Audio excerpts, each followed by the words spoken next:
Hello बच्चों, स्वागत है आप सबका हमारे इस नए लेक्चर में नंबर सिस्टम्स के। और बच्चों, आप सबको याद ही होगा कि जो हमारा लास्ट लेक्चर था उसमें हमने एक टेक्निक पढ़ी थी रैशनलाइजेशन की, जिसका मतलब ये होता था कि हमें डिनोमिनेटर में से इररैशनल नंबर को हटाना होता था कुछ टेक्निक्स का इस्तेमाल करते हुए, और हमें डिनोमिनेटर में एक रैशनल नंबर जनरेट करना होता था। इसके मैंने आपको कुछ स्टेप्स बताए थे। आज के लेक्चर में अगेन हम बहुत सारे इंपॉर्टेंट क्वेश्चंस करने वाले हैं आपकी एनसीईआरटी बुक के। तो चलिए स्टार्ट करते हैं अपना आज का lecture without wasting any time. So बच्चों, हमने लास्ट लेक्चर में सॉल्व्ड एग्जांपल्स कुछ देखे थे और आज हमें एक्सरसाइज 1.4 करनी है। तो सबसे पहले देखिए, एक्सरसाइज 1.4 में जो जो हमारे पास क्वेश्चंस दिए हुए हैं अपन सबसे पहले वो बनाते हैं। अगर आप ध्यान से एक्सरसाइज 1.4 को देखें तो जो उसमें पहला सवाल, क्वेश्चन नंबर फर्स्ट जो अपने पास है वो बोलता है क्लासिफाई एज रैशनल और इररैशनल। आपको सबसे पहले ये क्लासिफाई करना है कि जो नंबर्स हैं, ये नंबर्स जो मैं लिखूंगा वो रैशनल हैं या irrational. Classify as rational oblique irrational, अपने को ये बताना है पहले सवाल में। ठीक है, इसके जो सब पार्ट्स दिए हुए हैं मैं आपको बता देता हूँ। जैसे पहला अपने पास इसमें पार्ट दिया हुआ है 2 - √5। First part is 2 - √5। अब बहुत आसान सी ये चीज है यार, हम सबको पता है कि 2 - √5 तो क्या होता है, इररैशनल नंबर होता है। इसमें तो मतलब सोचने की जरूरत ही नहीं। एक रैशनल नंबर और एक इररैशनल नंबर्स को अगर आप ऐड करें, सब्ट्रैक्ट करें, मल्टीप्लाई करें या डिवाइड करें तो आपको जो रिजल्ट मिलेगा वो हमेशा इररैशनल होगा। ये बात हमको पता ही है। इसके अलावा बच्चों जो सेकंड अपने पास देखिए सवाल दिया हुआ है, सेकंड क्वेश्चन में लिखा हुआ है 3 + √23, 3 + √23 -√23, ये अपने पास दिया हुआ है। अब देखिए, देखकर इसको ऐसा लगता है कि ये इररैशनल होगा, लेकिन आपको पहले इसको सिंपलीफाई करना पड़ेगा। आप इस बात को बच्चों समझते ही हैं कि √23 और -√23 तो कैंसिल आउट हो जाएगा। तो अगर आप इनको कैंसिल आउट कर दें तो ये इफेक्टिवली क्या लिखा हुआ है, सिर्फ और सिर्फ 3 लिखा हुआ है। और सिर्फ 3 तो क्या होता है, रैशनल होता है। जो अगर बच्चों सिर्फ 3 लिखा है तो 3 तो क्या आता है, 3 इज अ रैशनल नंबर। बहुत आसान सी ये बात। इसके बाद थर्ड अपने पास बच्चों जो इसमें लिखा हुआ है दैट इज 2 × √7 डिवाइडेड बाय 7 × √7। अब अगेन अगर आप देखेंगे तो ये न्यूमरेटर में जो लिखा है वो एक इररैशनल नंबर है, डिनोमिनेटर में भी जो लिखा है वो भी एक इररैशनल नंबर है। लेकिन मैंने आपको एक प्रॉपर्टी बताई थी कि कभी भी जब हम दो इररैशनल नंबर्स पर एडिशन, सब्ट्रैक्शन, मल्टीप्लिकेशन या डिवीजन करते हैं, दो इररैशनल नंबर्स पर जब भी हम ये प्रोसेस करते हैं तो रिजल्ट जो होता है वो रैशनल या इररैशनल कुछ भी हो सकता है। जैसे ये वाले केस में दोनों इररैशनल वाले जो टर्म्स थे वो कट गए थे तो रिजल्ट रैशनल आया था। वैसे ही यहाँ पर भी आप देखिए √7 और √7 तो कैंसिल आउट हो जाएगा। तो ये रिजल्ट आपके पास क्या आएगा, ये रिजल्ट आपके पास आएगा 2/7 which is again a rational number, है ना। 2/7 which is again a rational number, ये अपने पास आ जाएगा। उसके बाद बच्चों जो फोर्थ अपने पास दिया हुआ ऑप्शन, फोर्थ ऑप्शन अपने पास दिया हुआ है 1/√2।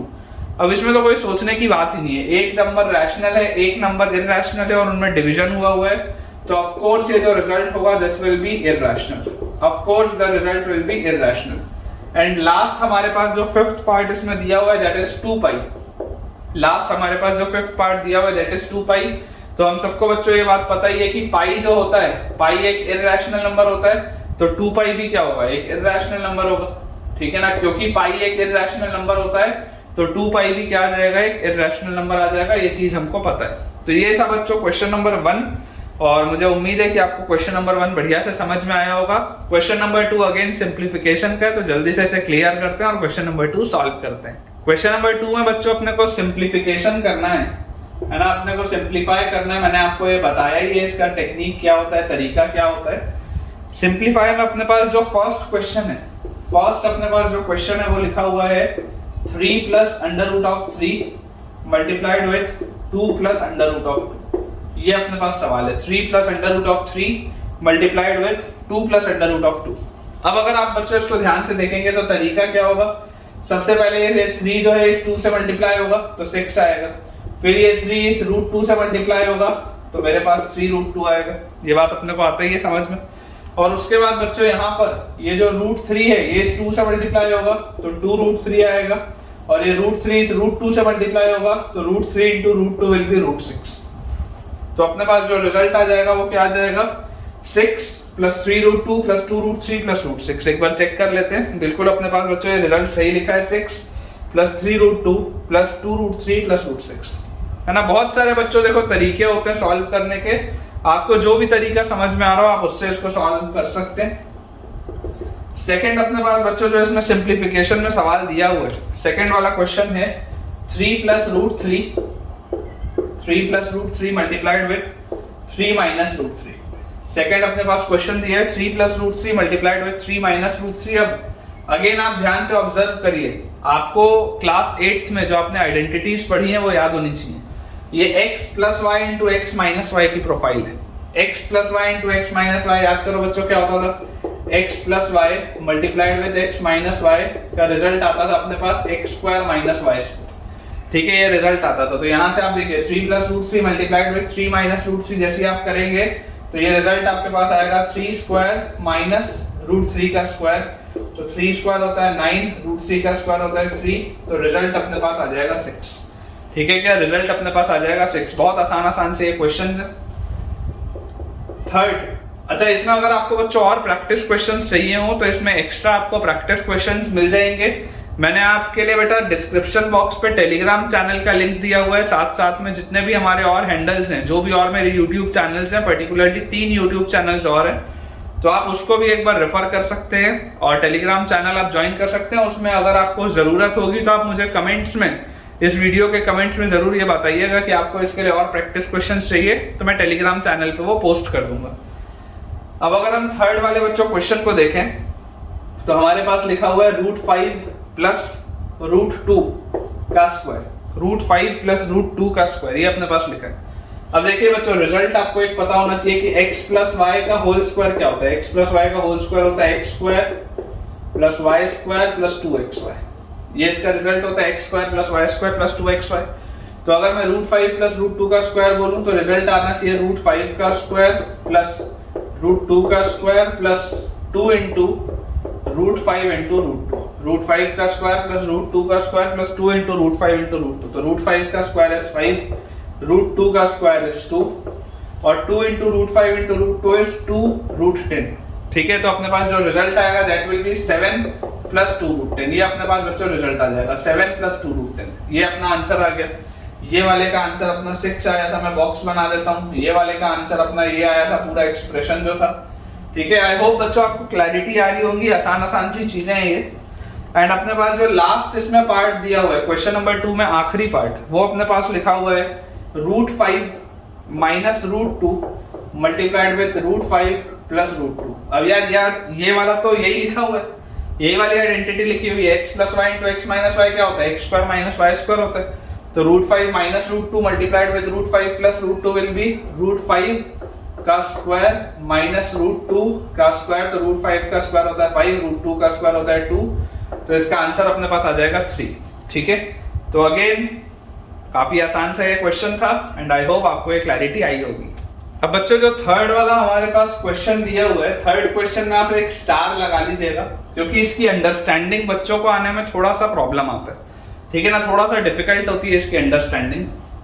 आपके पास थर्ड क्वेश्चन में जो चीज लिखी है वो ये है कि पाई जो होता है, पाई का डेफिनेशन होता है circumference divided by diameter. Circumference divided by diameter. ये क्यों होता है ये मैं आपको समझा देता हूं। जैसे किसी भी सर्कल के लिए हमें जो बात पता होती है वो ये होती है कि किसी भी सर्कल के लिए अगर मान लीजिए उस सर्कल का रेडियस r है तो इसका सरकमफेरेंस क्या आता है हमारे पास।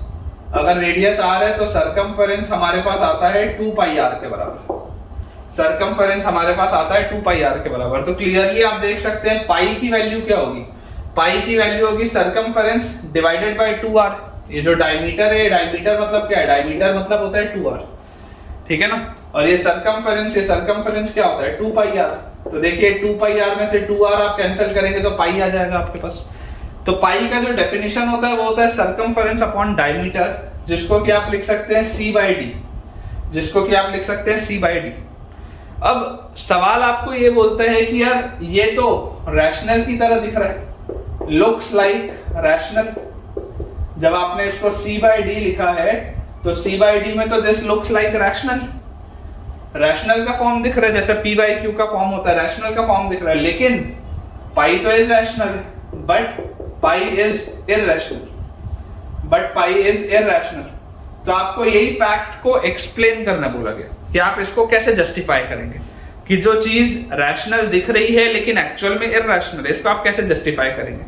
तो इसका एक्सप्लेनेशन बच्चों बहुत सिंपल सा है। इसका एक्सप्लेनेशन कुछ इस तरीके से है कि जब आप सरकमफेरेंस को या डायमीटर को मेजर करते हैं, है ना, व्हेनेवर वी मेजर समथिंग, जब भी हम किसी चीज को नापते हैं तो हम किस चीज का उपयोग करके नापते हैं, आइदर हम स्केल से नाप रहे होंगे या आप थोड़े और बड़े हो जाएंगे और आपको और प्रिसाइज नापना होगा तो आप वर्नियर कैलिपर्स का नाम सुनेंगे, आप उससे भी नाप सकते हैं। But as a thumb rule अगर मैं बोलूं कि मैं नॉर्मली अगर मेजरमेंट कर रहा हूं और मान लेते हैं मैं स्केल से मेजरमेंट कर रहा हूं, तो स्केल में जो सबसे छोटा यूनिट है जो आप मेजर कर सकते हैं वो तो क्या होता है, मिलीमीटर में होता है। अपनी आंखों से अपने को मिलीमीटर तक ही दिखाई देता है कि 1 सेंटीमीटर का ये ब्लॉक है, 1 सेंटीमीटर में 10 मिलीमीटर आपके पास आ जाते हैं, उतना ही आप कर सकते हैं। बट ऐसा भी तो हो सकता है कि एक्चुअल जो हो वो मिलीमीटर का भी और छोटा छोटा पार्ट हो। मतलब मैं आपको बोल रहा हूं कि अगर मान लीजिए सरकमफेरेंस आपके पास है 10.123456789 और उसके बाद फिर 8765 और इस तरीके का कुछ लिखा हुआ है। ये मतलब बिल्कुल रैंडम सी कोई चीज लिखी हुई है, नेवर टर्मिनेटिंग नेवर रिपीटिंग। अब अगर आप इस चीज को मान लीजिए अगर अपनी स्केल से नाप रहे हैं तो स्केल से तो आप इसको 10.1 तक ही नाप पाएंगे ना। स्केल से तो आप और नाप ही नहीं सकते। अगर ये सेंटीमीटर्स में आपके पास दिया हुआ है सेंटीमीटर्स में, तो स्केल में तो आप सिर्फ 10.1 तक नाप सकते हैं क्योंकि आपकी आंखों से उतना ही दिख रहा है।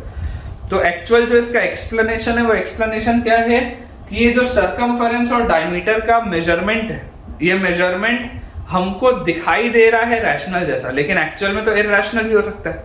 आपको 10.1 जैसा दिखाई दे रहा है लेकिन एक्चुअल में तो वो कुछ इस तरीके का भी हो सकता है। समझ पा रहे हो आप? तो इसका जो एक्चुअल जो मेजरमेंट होगा, the actual measurement is always approximate, है ना। यहां पर आप बोल सकते हैं कि द मेजरमेंट्स, ऐसा मैं इसमें देखिए स्टेटमेंट लिख देता हूं ताकि आपको समझ में आ जाए। Measurements done for circumference, measurements done for circumference and diameter are generally the approximate value,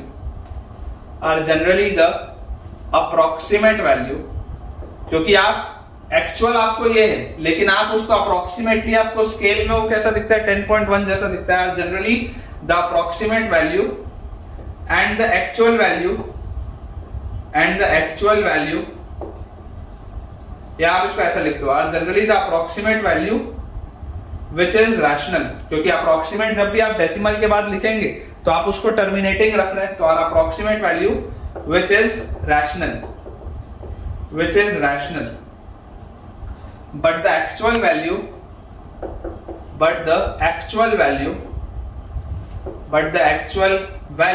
can be irrational,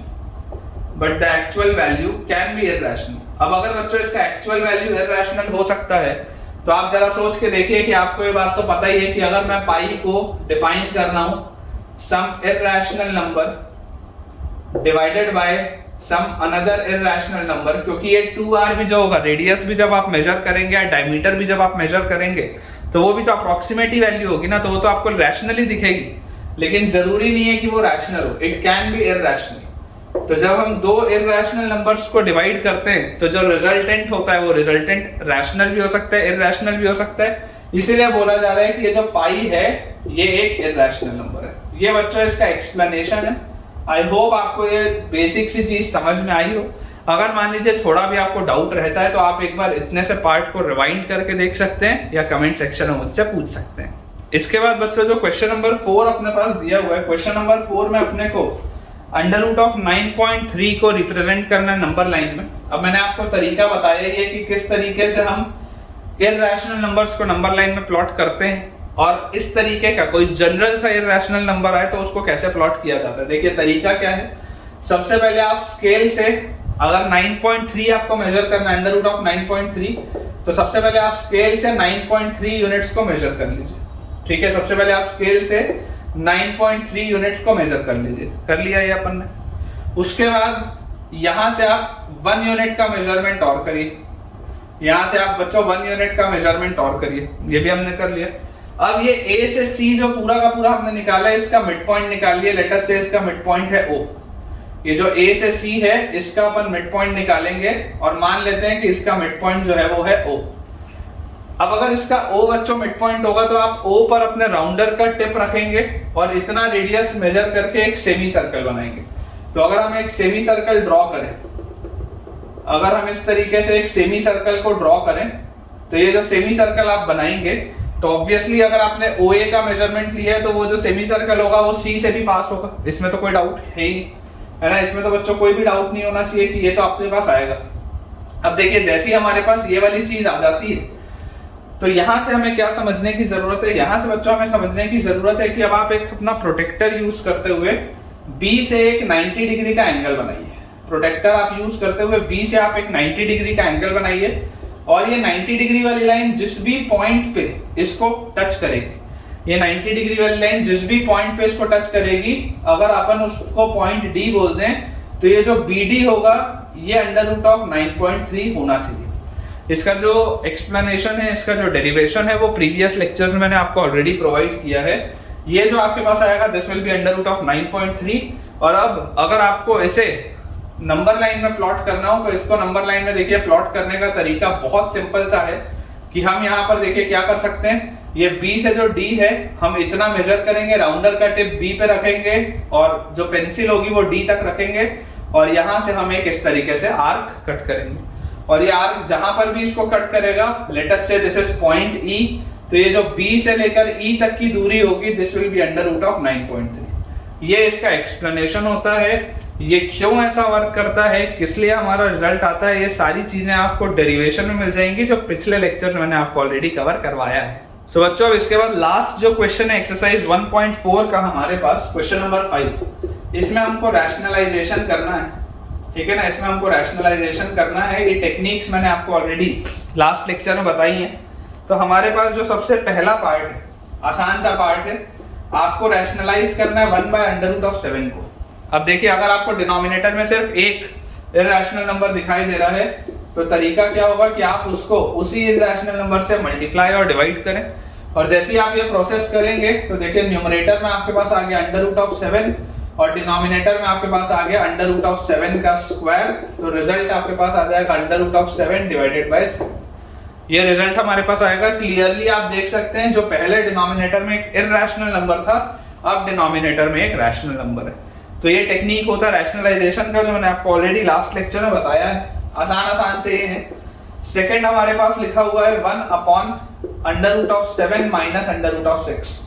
1 upon under root of 7 minus under root of 6। अब इसको भी अगर आप ध्यान से ऑब्जर्व करें तो यहां से देखिए समझने वाली चीज क्या है कि मैंने आपको बताया था जब भी हमारे पास under root of x minus under root of y आता है तो तरीका ये होता है कि आप पहले वाले नंबर को एज इट इज रहने दो और दूसरे वाले इरैशनल नंबर के आगे वाले साइन को आप चेंज कर दो। जैसे यहाँ पर माइनस रूट 6 लिखा है तो आप यहाँ पर प्लस रूट 6 करके इसको मल्टीप्लाई और डिवाइड कर दो। यही मैंने आपको बताया था कि जो इरैशनल नंबर होता है उसके आगे वाले साइन को आप चेंज करके मल्टीप्लाई डिवाइड कर दीजिए। जैसे ही आप ये बच्चों प्रोसेस करेंगे तो यहाँ से देखिए आपके पास क्या आ जाएगा, ये वाला प्रोसेस करते ही आपके पास न्यूमरेटर में आ गया 1 multiplied by this is under root of 7 plus under root of 6 divided by denominator. आप ध्यान से देखिए ये आपके पास लिखा हुआ है x minus y multiplied with x plus y. x minus y multiplied with x plus y क्या होता है, x square minus y square. मतलब ये हमारे पास आ जाएगा रूट 7 का स्क्वायर माइनस रूट 6 का स्क्वायर। तो रिजल्ट हमारे पास आ जाएगा under root of 7 plus under root of 6 divided by root 7 का स्क्वायर 7 माइनस रूट 6 का स्क्वायर 6। 7 माइनस 6 1 होता है, तो 1 तो लिखने की जरूरत नहीं है, तो फाइनल आंसर आपके पास ये आ जाएगा। ठीक है, चाहो तो आप 1 भी लिख सकते हो। देख लो पहले नीचे इरैशनल नंबर था, अब एक रैशनल नंबर है, लेकिन 1 को जनरली लिखने की जरूरत नहीं होती है नीचे। तो आपके पास जो फाइनल आंसर आ गया that is under root of 7 plus under root of 6। ठीक है, ये वाला आंसर आपके पास आ गया था under root of 7 divided by 7। Third वाला अब अपन पार्ट देखते हैं। थर्ड अपने पास बच्चों इसमें जो लिखा हुआ है उसमें दिया है 1 अपॉन, थर्ड वाले में अपने पास दिया है 1 upon under root of 5 plus under root of 2, ये अपने पास दिया। अगेन जो इरेशनल नंबर लिखा है बाद में उसका साइन चेंज करके मल्टीप्लाई डिवाइड करेंगे। तो मैं यहाँ पे मल्टीप्लाई अगर कर दूं √5 माइनस √2 से और डिवाइड भी कर दूं √5 माइनस √2 से, तो यहाँ से प्रोसेस क्या मिलेगा, 1 multiplied by this is √5 minus √2 divided by x plus y into x minus y. x plus y into x minus y क्या होता है, x square minus y square, x square minus y square. तो यहाँ से अपने पास क्या आ गया, √5 minus √2 divided bye √5 का स्क्वायर होता है 5, √2 का स्क्वायर होता है 2। तो फाइनल आंसर अपने पास बच्चों आ जाएगा √5 माइनस √2 बाय 3।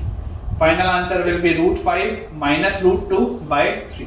ठीक है, ये अपने पास आ गया फाइनल आंसर, बिल्कुल सही है। देख लीजिए आप, डिनोमिनेटर में रैशनल बन गया, पहले इरेशनल था। And finally the last question of the day हमारे पास दिया हुआ है 1/√7 माइनस 2, 1/√7 माइनस 2। अब बच्चों ये जो हमारे पास चीज लिखी हुई है, आप इसको ध्यान से अगर ऑब्जर्व करेंगे तो आपको देखो ये डिनोमिनेटर में इरेशनल नंबर दिखाई दे रहा है। अब तरीका क्या है, तरीका ये होता है कि आपको अपने मन में सोचना है कि मैं इसको किससे मल्टीप्लाई डिवाइड करूं। मैंने आपको लास्ट लेक्चर में दोनों तरीके से बताया था। आप अगर चाहें तो आप इस √7 के सामने यहां पर आपको प्लस साइन दिख रहा है, आप माइनस √7 माइनस 2 से भी मल्टीप्लाई डिवाइड कर सकते हैं, कोई हर्ज नहीं है। या अगर आप चाहें तो आप इस वाले माइनस को बदलकर +2 वाली चीज से भी मल्टीप्लाई डिवाइड कर सकते हैं, फर्क नहीं पड़ेगा। क्यों फर्क नहीं पड़ेगा, क्योंकि रैशनलाइजेशन में जब दो टर्म्स नीचे लिखे होते हैं, जब नीचे बच्चों दो टर्म्स लिखे होते हैं, तो हमें ये चीज तो 100% पता चल गई है कि हमें कुल मिला के नीचे जनरेट क्या करना है, x square minus y square.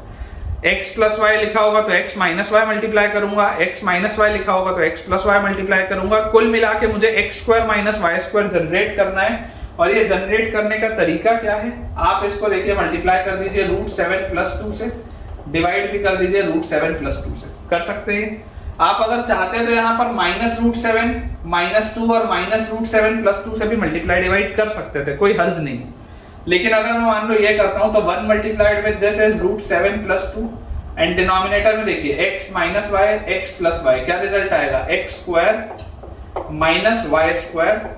तो यहां से अपने पास आ जाता है √7 प्लस 2 डिवाइडेड बाय √7 का स्क्वायर इज 7, 2 का स्क्वायर इज 4। तो फाइनल रिजल्ट अपने पास आता है √7 plus 2 by 3। Final result is √7 plus 2 by 3। ठीक है, चेक कर लेते हैं, तो बिल्कुल सही होगा। तो ठीक है बच्चों, विद दिस हम अपने आज के लेक्चर के एंड पे पहुंच चुके हैं और मुझे उम्मीद है कि ये एक्सरसाइज 1.4 जो हमने बनाई है आपको बढ़िया तरीके से समझ में आई होगी, कोई भी आपको डाउट नहीं होगा। इन केस कोई भी डाउट है तो वीडियो रिवाइंड करके देखिए या अपने कमेंट सेक्शन में आप डाउट्स को पूछ लीजिए। वीडियो अगर आपको पसंद आया हो तो वीडियो को जल्दी से लाइक करें, चैनल को सब्सक्राइब करें और अपने सारे फ्रेंड सर्कल में इस वीडियो को और इस चैनल को शेयर करें ताकि उन सब की पढ़ाई बहुत बढ़िया तरीके से हो पाए। Thank you.